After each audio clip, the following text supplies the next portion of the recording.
Hey everyone, Mark Meckler here, the president of Convention States, and you are watching BattleCry. You already knew that. You already know that I'm the host of BattleCry because you're here watching. I'm really glad to have you. Maybe you didn't know, maybe you stumbled here. I'm not sure how you would do that, but whatever it is, I'm super glad you're here because the reason I'm here is because you're here. And every week we start with something that I want you to do, what we call an actual BattleCry call to action. It doesn't always mean I'm asking you to go out and do activism. Sometimes I'm just kind of giving you an idea about how to approach politics, how to look at the things that are happening in the world, how to be careful that you don't get fooled. And so this week I want to say, whatever you're reading online, and specifically if you're getting your information on X, which I love, and it's where I get tons of my news. It's my main news source right now. Trust it, but verify. Always trust, but verify. And why do I say that? I say it because it's not just about left-wing sources. If you're like me and you're a conservative guy and you just generically don't necessarily trust the left-wing sources, it's not always the left-wing sources that get it wrong. And I'll give you an example of this. I was at a dinner party this weekend, and one of my very close friends here in Leander, Texas said, wow, did you see the story this week on X that President Obama was getting $2.5 million a year for passing Obamacare, that he's been getting paid that ever since they passed Obamacare? And I saw that story on X. I saw it pop up on X and it caught my attention immediately. And I thought, man, that's outrageous. That's unbelievable.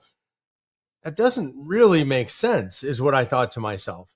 And I started to dig down and I looked at the bottom of this post on X and there was a community note. Now, if you're not familiar with community notes on X, I think they are the best fact-checking service I've ever seen. See, because it doesn't rely on fact checkers, meaning there isn't somebody who claims to be an expert on disinformation or misinformation sitting in an office somewhere censoring your post. It means the community is looking at it. If there are enough community members who say, no, this isn't real, and provide information to prove that it's not real, then it gets a community note, which then people can vote on and say, yeah, it was helpful. And in this case, there was a community note showing that this story had originally come from a parody site. In other words, it wasn't real. It was satirical. It was fake. It wasn't intended to be taken seriously. It was on a joke website, and people had taken that and posted it seriously on X. And I think that's part of the reason for a lot of these parody sites is they think it's funny. I don't mind it. I think it's funny too. They troll people and people buy into these stories and post them, but it makes you look bad if you buy the story. It makes you look foolish when somebody says, like I had to say to my friend this weekend at a dinner party, yeah, that wasn't a real story. And I didn't mean to make him feel bad. I just didn't want him passing around bad information.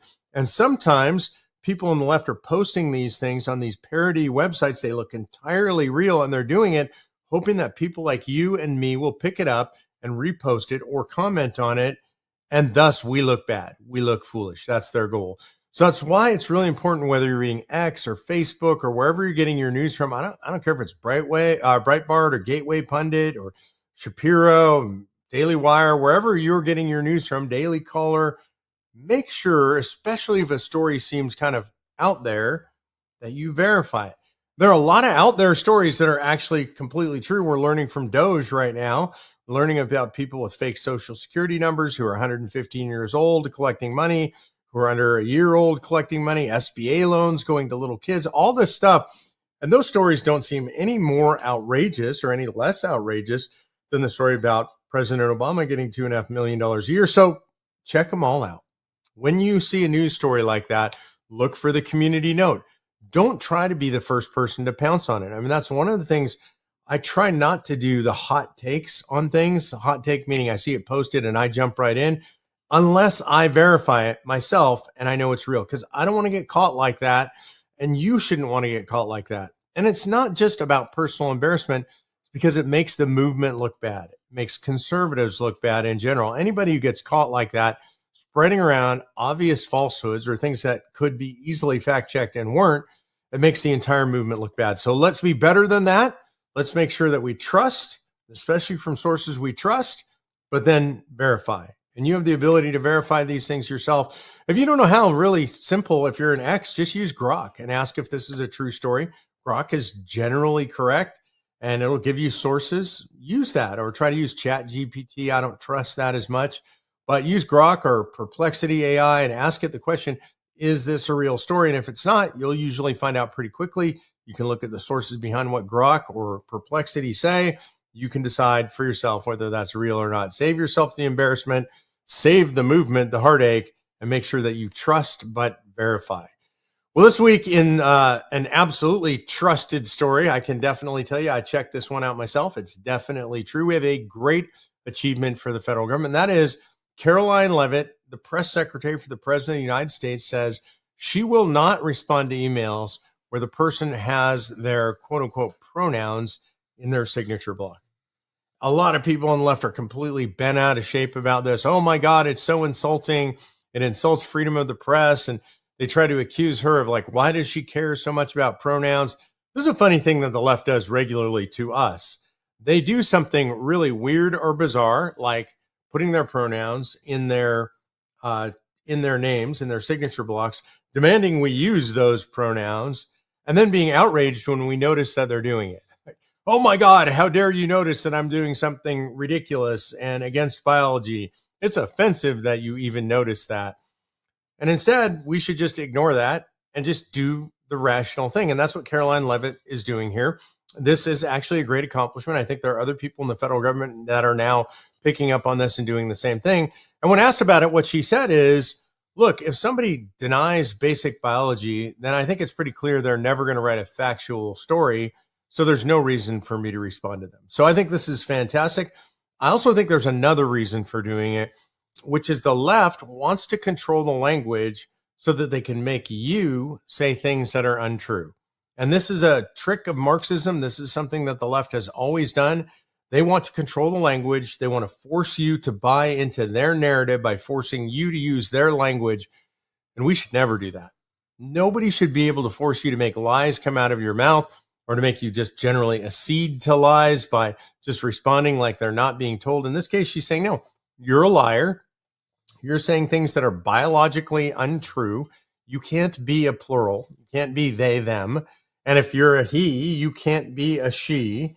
And so she's just saying, we're just not going to talk to people like that. I mean, I almost think when somebody sends me something that has a signature block like that, and I have had this happen and I don't respond as well, what I picture is, oh, this is a person in a straitjacket in a rubber room, right? This is a crazy person.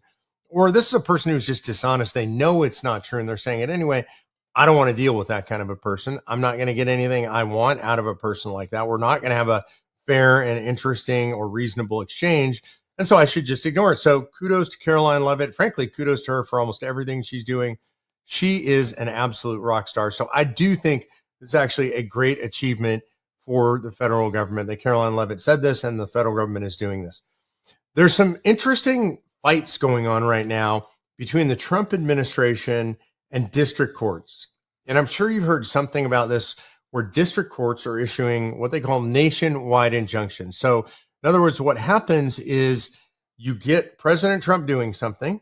And this is not only against President Trump, it's happened against Biden and other presidents, but literally 10 times more against Trump than anybody else. So the president does something.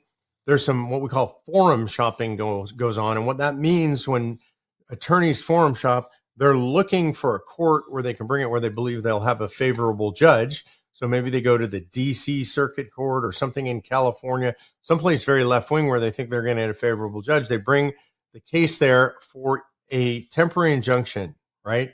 Or some kind of temporary restraining order or a permanent injunction. It's usually the sequence is you go for a temporary restraining order first that requires less notice. If it even requires notice, it can be done right away.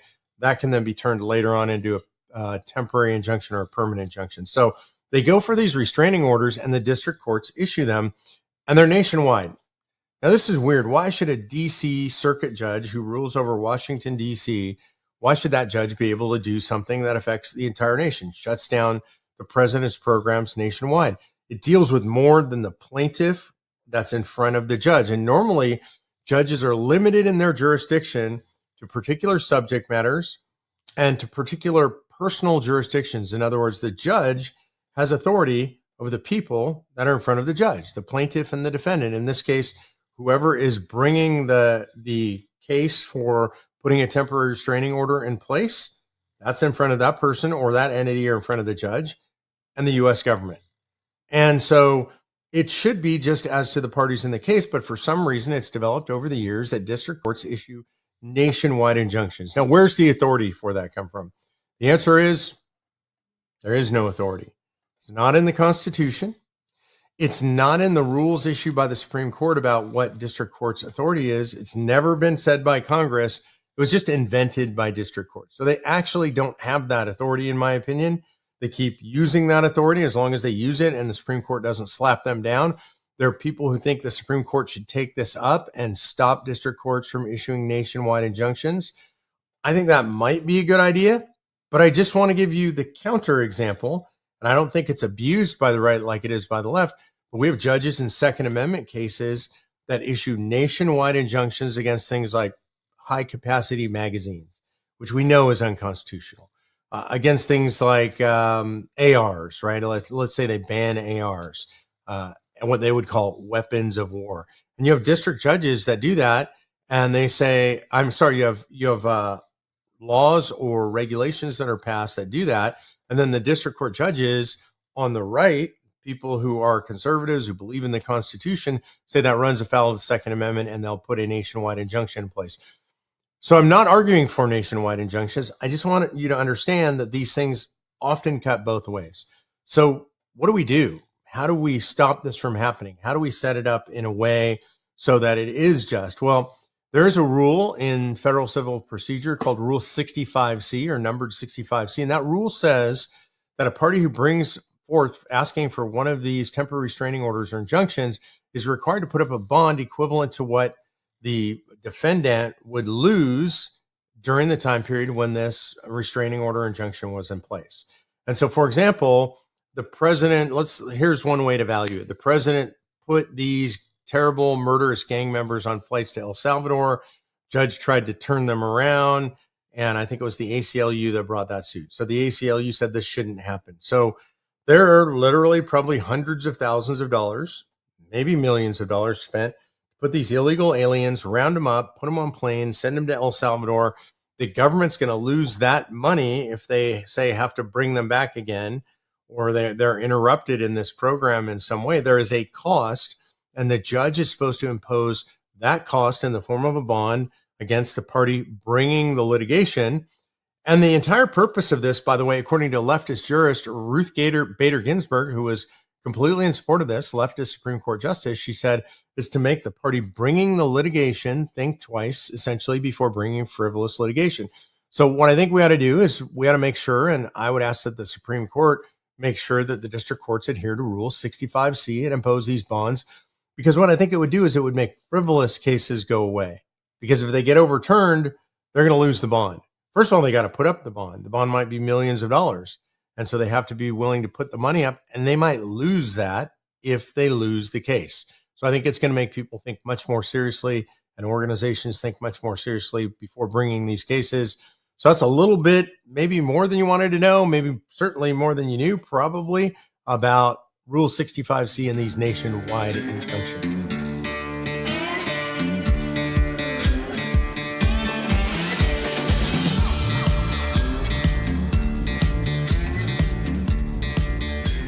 You know, I live in Texas.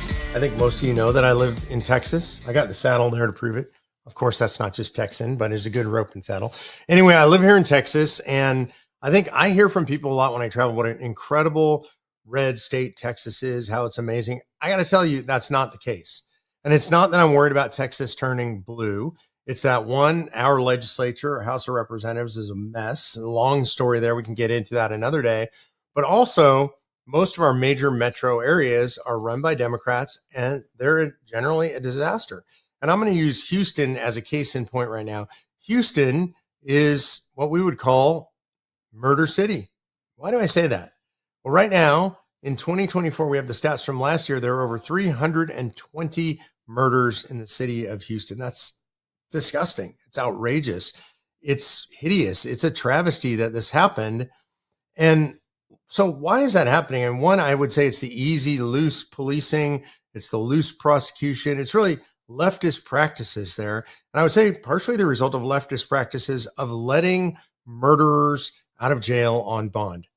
And how do we know murderers are out of jail on bond? Well, because according to Mayor Whitmire, who is the mayor right now, he says right now there are over 900 murderers walking around out on bond in the streets of Houston. So if you think there were 320 murders in Houston last year, there are 3 years worth of murder allegations. People who've been charged with murder are out walking around on the streets of Houston. These are people who probably have a lot of other criminal records other than the pending murder charge. Why they're on the streets? Welcome to the Democrats' idea of paradise, right? Bad people, criminals out on the streets. And what does that do? It creates a cycle of violence, of violent crime, of property crime. And the city and the county, Harris County there in Houston, continue to spiral down. When will they learn? When will they elect Republicans or at least conservative Democrats who believe in law and order? I don't know. I'm just going to say probably no time soon. But if not in Texas, then probably nowhere.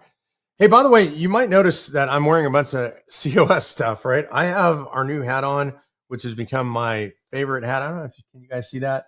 It says 2A shall not be infringed. On this side, nothing. On this side, it has a Convention of States tag, all embroidered stuff, really cool, high quality embroidery. On the back, it's got an embroidered American flag. I love this hat. These just hit the store. I think I showed them to you last week or a couple of weeks ago. They were not in the store yet. They're in the store now. One of the interesting things, I can tell whether gear is good because when I wear it, when I go out and I wear it all the time, people comment. If it's good stuff, I get the comments on it. So I've been wearing this hat around a lot, and I've been getting a lot of comments on it. I get a lot of comments on this shirt. You can see the logo matches the hat. Somebody walked up to me. I was in the movie theater seeing The Chosen's latest release. I was wearing this shirt and this hat, and a guy walked up to me, man, I love that. I looked at that. It kind of reminded me of the G.I. Joe logo. Then I realized it wasn't G.I. Joe. What is that? And he asked me, he's like, I want to get one of those. And so it gave me a chance to talk about it. You know, I wear this stuff sometimes or a lot of times when I'm on the BattleCry, but I don't only wear it on the BattleCry. I wear it all the time. In fact, last night, Patty and I were walking out of the house. We're going to dinner at a friend's house. And I think I was wearing this hat and I was wearing a different COS shirt. Patty was wearing a bunch of COS gear. And she said, do we look too much like billboards? Like we're just advertising. And I wasn't doing it to try and advertise. I was just going over to a friend's house for dinner and to meet some of his family, but it does advertise. I just like the gear. Like we design stuff that we like. We hope you like it too. I love the shirt. Here's another one, by the way, and I'm using it. I am drinking my Red Bull out of it right now. I know I shouldn't drink Red Bull. I was up very late last night. This says live free or die. It's got the snake on it wrapped around the Constitution that says we the people. And it says Convention of States right there. On the back are Patriot facts, which I think are some really cool stuff. It says Article 5, 1,776%, percent of American values, total patriotism, 100%, federal term limits, 100%, fiscal restraints, 100%, limited federal government, 100%, Convention of States supporter, 100%, and a lot of other cool stuff. It's a great mug. I love it because it's stainless. That means whatever you put inside of it, all you're getting is what you drink out of it. You're not getting any plastic or nasty stuff leaching in there. So I highly recommend go to shopconventionofstates.com, get the shirt, get the hat, get the mugs. All the cool swag is there. I love my pocket knives from Convention of States. It's all great gear. Go there, get it, shopconventionofstates.com. All right, I didn't mean to do a commercial in the middle. It just happened naturally.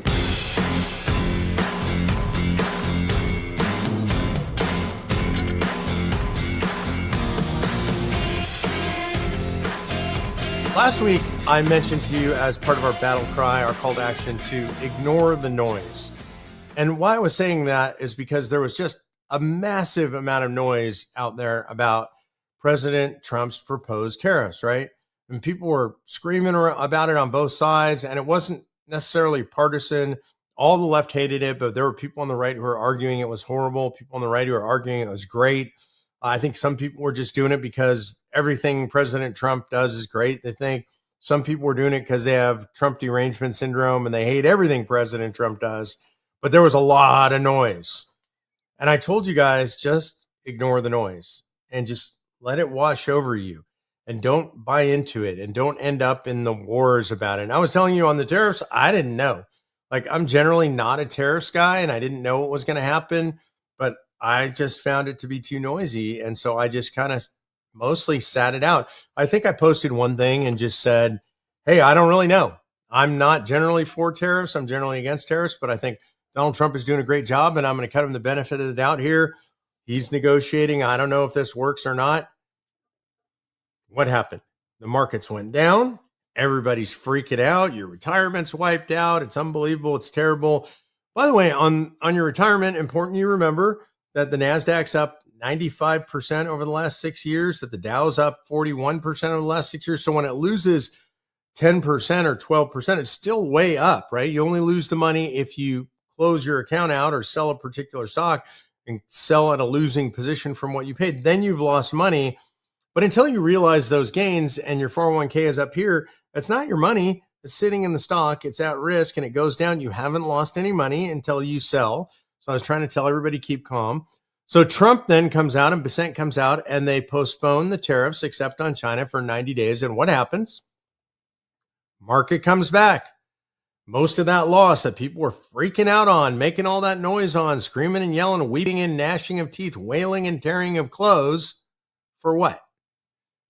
I mean, now I think there might have been a 2% drop in the market. I didn't look on Friday to see where it closed, but basically the market's recovered its level. I still think there's some skittishness in the markets because they don't know exactly what's going to happen. Basically, they recovered. The reason I tell you that is because I don't usually say I told you so. I'm saying I told you so here. Not that I knew what was going to happen. I was just saying, relax, ignore the noise. And I think this is good advice, not just for politics, but for life. Life is noisy. A lot of stuff happens. There can be a lot of craziness. And mostly the best thing you can do about all that craziness is just ignore the noise. For me, the way I ignore the noise is I just try to focus on God. Like if there's too much noise in my head, I'm going to pray the Lord's Prayer. I'm going to try and get some silence. I'm going to try and get some peace. I don't buy into the noise. And a lot of the noise is just craziness and conspiracy theory anyway. So I highly recommend you do everything you can to continue ignoring the noise. It was great advice last week. It's going to be great advice in the coming week, I promise you. In more serious news, Peter Doocy had an incident as he was covering the White House, just outside the White House. Producer G has the tape for you. G, roll the tape. Yeah, Peter, I appreciate it. A bird just landed on my head. What is going Was that a on? bird? What was that about? I did not like that at all. Peter, the back of your head, your hair is standing up now. I mean, you got good hair, though. What is going on? That's probably so dirty. Had to be scary. Okay, so it wasn't that serious. It wasn't a serious incident. I like to laugh now and then too, and I hope you guys found that as funny as I did. Like, I love Peter Doocy. I think he is the best White House reporter going. He reported from the White House all through the Biden administration, and he's doing a great job during the Trump administration. And it's fun just to see something funny like that happen on live TV. I'll bet you Peter remembers that for the rest of his life. I bet you that's just one of those things that sticks with him. Probably folks will make fun of him and joke with him about that for the rest of his life. Look, political news, it's not always serious. Sometimes funny stuff happens. Peter Doocy getting a bird landing on his head, that was pretty funny stuff. I love that. So, okay, of course, I called that serious, but, not really that serious. In more serious news, dealing with our military, I have so much respect for our military. I love the men and women of our military. I love that they're willing to put their lives on the line for us. Over 300,000 veterans that have signed the COS petition and members of our Veterans Coalition. So we have the utmost respect for them. And I got to tell you, there's something going on in our military right now that I absolutely love. I think it's great for the military. I think it's great for the vast majority of men and women in the military. And that is wokeness is being chased out. And the people who pursue wokeness and the people who are against our commander in chief and express that kind of political opinion publicly are out. And we saw a couple of these incidents this week. We had some of those folks step out of line, mess around and find out, right?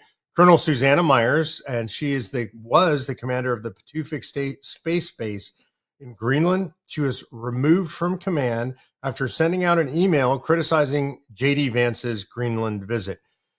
Now, this is where I think nuance matters. I think it was appropriate that she was removed, but I saw a lot of headlines trying to blow this up and saying, she viciously attacked Vance. She was cruel, whatever it was, like she was outrageous. What she said was that she was concerned about what the vice president had said. She wanted to make sure that everybody on the base stood together.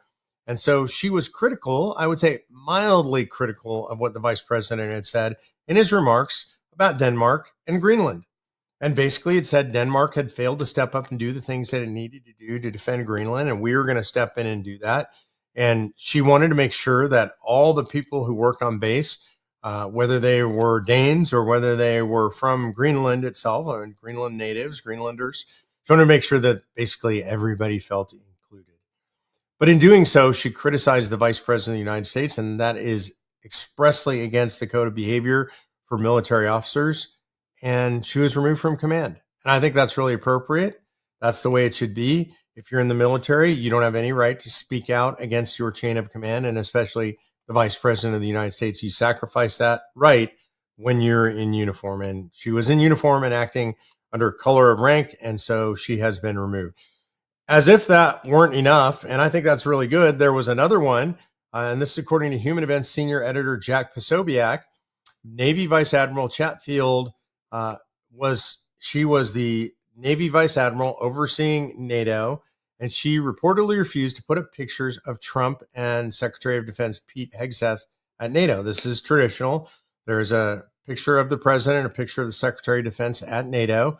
And this is a woman who had a long history of wokeism already, had said all the things, right? All the DEI things that, diversity is our strength and inclusivity and blah, blah, blah.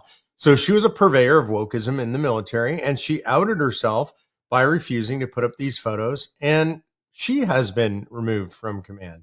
So I encourage all these woke officers to keep stepping up, keep speaking out against the president, the vice president, the Secretary of Defense, because you ID yourself and then you can be removed from your positions.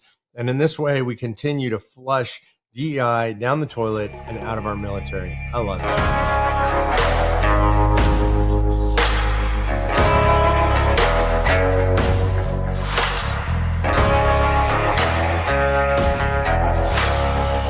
This week in COS, Governor Braun of Indiana signed our 34 Ready legislation. That's the legislation that says how delegates will get picked when we get to 34 and go to convention, what the punishments will be if delegates get out of line. So congratulations to Indiana and to Governor Braun for getting that legislation done, those restrictions in place, those processes in place. That means they believe we're moving forward to convention and we have to get ready. I'm super excited by that. So good job to the Indiana team. Good job to the governor.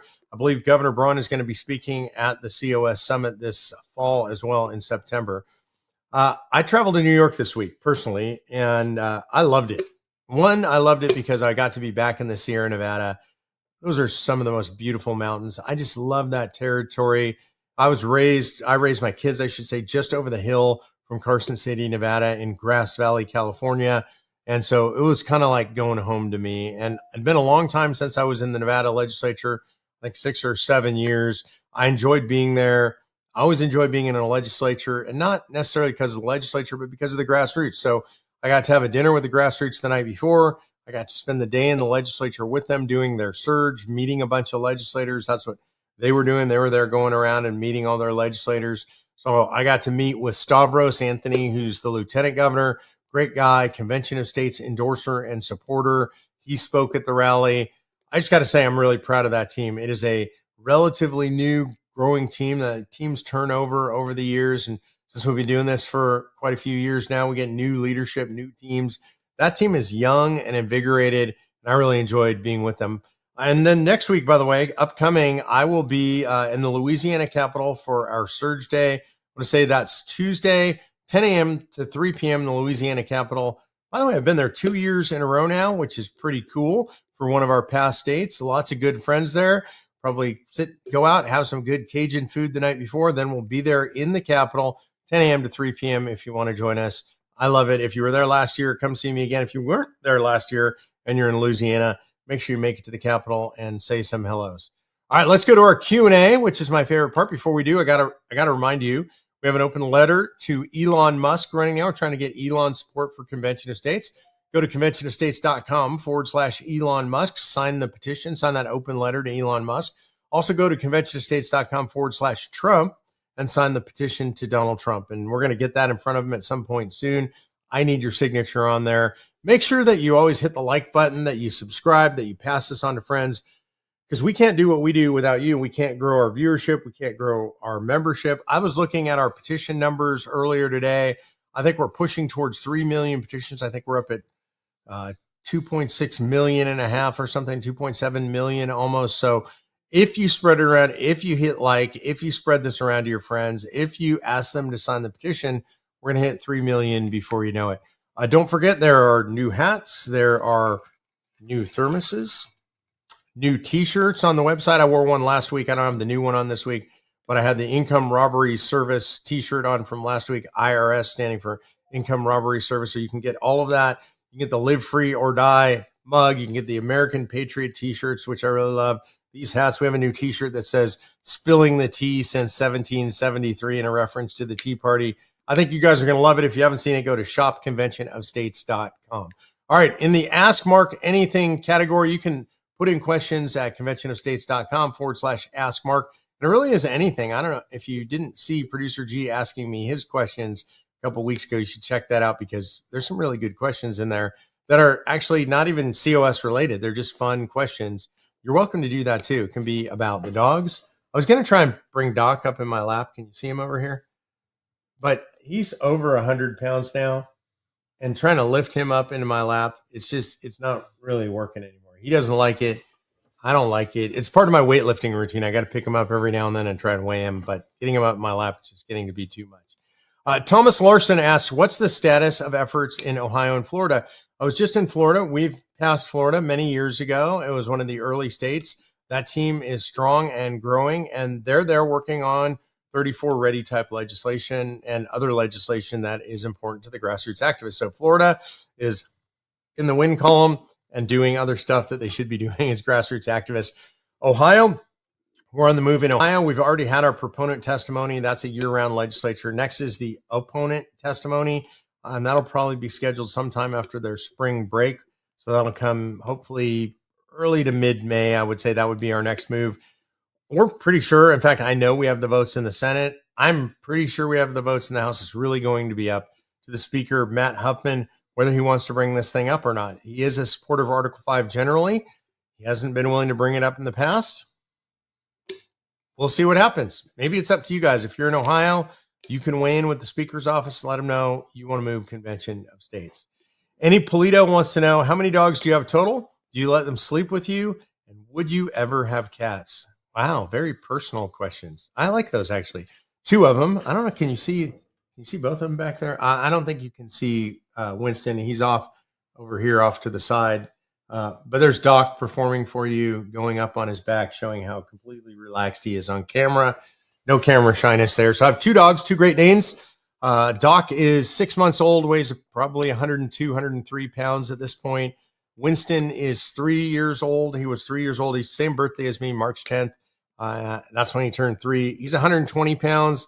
I think he's pretty much full grown. He's a slender Great Dane, kind of greyhoundish. That's pretty small for a full-grown male Great Dane. He's tall and he's long, but he's very thin. So those are the 2 Great Danes. The question is, do we let them sleep with us? It's kind of a long, sad story. The answer is, for many years we've had Great Danes. It was always no. And then we got a new puppy. Yeah. And when we got a new puppy, that was Winston. Somehow he broke the rules. And I will put full blame where it belongs on my wife, because she's not here and she can't defend herself, of course. And so she let Winston up as a puppy. And so he's kind of on and off. They don't really sleep with us, but Winston will get up on the bed before we go to sleep. And then when we get into bed and we're kind of settling in, he wants to go to his own bed. Doc, on the other hand, now seems to have moved in. And that's not a good thing. He snores as loud as any person I've ever heard in my life. He's impossible to move. He's a 100-pound sack of just lead. It's like dragging dead weight. And he makes weird, kind of strange, grunty pig noises when I try and drag him off the bed. So usually he goes to sleep on the bed. And once he starts annoying me with his snoring or twitching or whatever, I have to get up whenever that is and drag him off the bed and send him to his own bed. So I guess that's a yes and a no. They generally don't spend the whole night with us in bed, but if we're going to watch a movie or whatever, hang out, they might crawl up there with us, and then they got to go to bed when they start disturbing us. That's personal stuff, but I appreciate you asking, Annie. I'll answer pretty much anything. I don't mind answering. Why? Because you're the grassroots. You're what's going to save America. You're the most important thing in Convention of States. I'm an open book with you guys. I love you guys. I appreciate you guys. You are what keeps me going. This is the BattleCry, and God bless you until we're together again next week.